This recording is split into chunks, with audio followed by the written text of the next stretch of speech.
నమస్కారం అండి. ముందుగా అందరికీ కార్తీక 3వ సోమవార శుభాకాంక్షలు.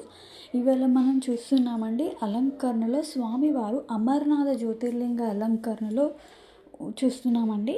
అలాగే ఇది హిందువులకు అత్యంత పవిత్రమైన పుణ్యక్షేత్రాల్లో ఒకటండి అమర్నాథ క్షేత్రం. అయితే ఈ అమర్నాథ గుహలోని ప్రధాన విశిష్టత ఏమిటంటే ఇది సహజంగా ఏర్పడే మంచు లింగం. గుహ పైకప్పు నుండి పడే నీటి బిందువులు గడ్డకట్టడం వల్ల ఈ లింగం సహజంగా ఏర్పడుతుందండి.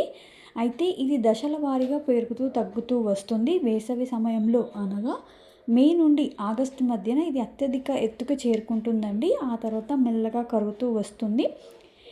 ఈ అమర్నాథ్ భక్తులు ఒక్కసారైనా వెళ్ళాలని, ఈ జీవితంలో ఒక్కసారైనా ఈ అమర్నాథ్ యాత్ర చేయాలని భక్తులు కోరుకుంటారండి.